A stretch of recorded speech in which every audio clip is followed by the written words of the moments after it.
Hello everyone, this is Jonathan Little for PokerNews.com. Today we get Pocket Kings. That's pretty lucky.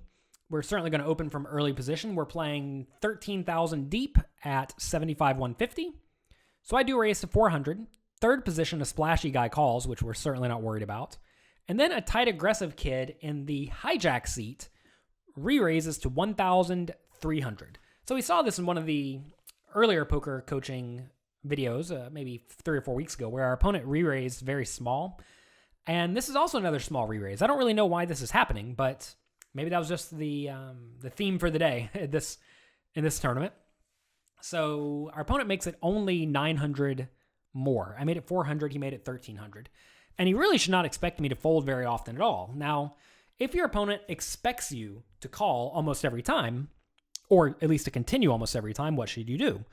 Well, he's kind of saying, I'm willing to give you good odds, and you're still not going to be able to beat me. And if that's the case, your opponent probably has a pretty good hand.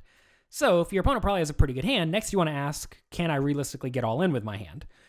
And with kings, I'm still just getting it all in for the most part with 100 big blind or shorter stacks.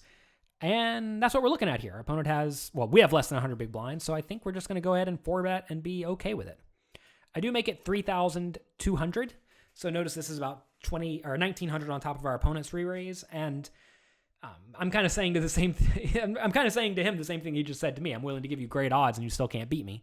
However, my range should be quite strong for raising from early position and then 4-betting. And if my range is quite strong, it's true. If I give my opponent great odds, he still is not going to be able to beat me.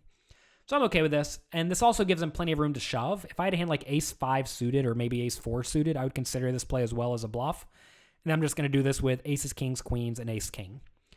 Maybe we just call with queens. Maybe we just call with ace-king suited if we think the opponent's going to be playing somewhat tightly. But I'm still going to be bluffing here some portion of the time. So we get one of the worst flops, actually. I suppose queen, jack 10 would be a little bit worse, but we get queen, jack, jack. So now we lose to pocket queens, we lose to pocket jacks, we lose to pocket aces, and we lose to random ace jacks and king jacks and queen jacks and jack 10s. Obviously, we're not expecting to be against the jack X very often, besides maybe ace jack suited, but we certainly could be against queens or aces or jacks. So it's definitely worth mentioning as well that we block kings and we block ace king, right? So opponent probably doesn't have kings for the chop, and he probably doesn't have ace king because we have 2 kings in our hand. So that means most likely he has either ace queen, ace jack, pocket queens, pocket aces, jacks, or then some garbage like 10s or worse. What a rough spot. Because if I bet and get a lot of action, I'm probably not in very good shape. But if I check and it checks down, our opponent's probably not going to pay me unless he improves to beat me. So for that reason, you're typically going to want to bet small. And when you're betting small, you're essentially betting mostly to force your opponent to put money in when he's drawing somewhat thin, or to run a bluff, right? If he's sitting here with some hand like ace 10 of spades, I would not mind if he would just go ahead and jam all in. And if he did jam all in here, I would have called. I wouldn't have loved it, but it is what it is. We have one of the best hands we can have, and when you have one of the best hands you can have, you got to go with it most of the time. So I do bet small on the flop, and the opponent calls. And now, again, on the turn, I have to decide if I should bet or check. And using the same logic as betting small on the flop, I decided to bet small on the turn, mainly to charge ace king and ace queen.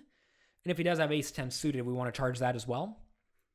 So I bet 2,200. I want to make sure that our opponent does not feel like his whole stack is at risk here.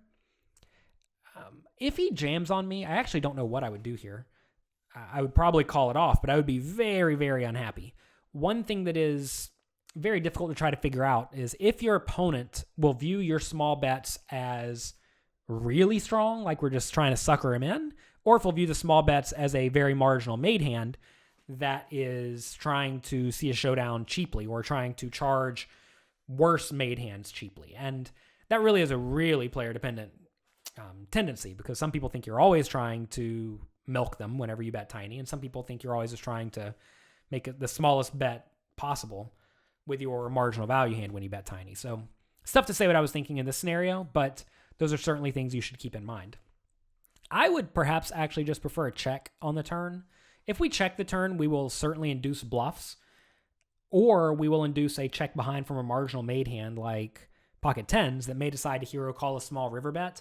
I think when we bet again on the turn, our opponent's probably only going to continue if he has perhaps ace queen or better. I do like that we bet small, but I think betting small opens us up to getting raised, and I really don't know what I plan on doing if we got raised. So anyway, I did bet small. Notice now the pot's gigantic in proportion to our stack. River's a 4, and we have to decide if we should shove or check. And looking back, I think I should have shoved.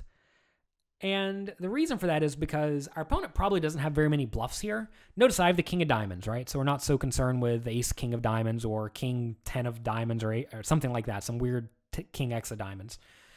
We also are probably not against ace 10 because that would probably fold the turn.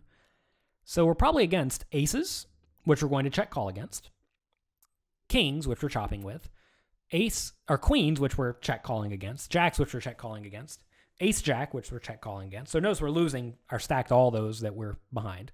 Then also ace queen, which will probably call our shove, but we'll check behind if we check. King queen, same story. It'll probably check behind if we check, but may call our shove. And then just like a few bluffs, not really very many that make logical sense. Maybe 10-9 suited that decided to stick around. In this scenario, I think your checking strategy, or if you're going to check, you want to be able to come up with a lot of bluffs that your opponent could potentially have that would have played in this manner. And I probably convinced myself in game that my opponent would call my small flop and turn bets with a wide range. And therefore, when we get to the river, his range is kind of garbage. And if his range is rather weak, then I definitely want to check to allow him to bluff with some of that weak range. But looking back at this hand now, I think my turn bet probably would weed out a lot of his absolute junky hands like ace 10 that may decide to bluff the river. Therefore, I think I just like a value bet on the river, understanding that we're really just trying to get called by all of the ace queens and maybe some king queens. That said, this is a dicey spot, and anytime you do have kings or aces and it comes with 2 or 3 high cards in a 4-bet pot, you really should be at least marginally cautious because it's so easy for your opponent to have a set that would also slow play. So that's going to be it for this hand for PokerNews.com. Thank you very much for watching. I will talk to you next time.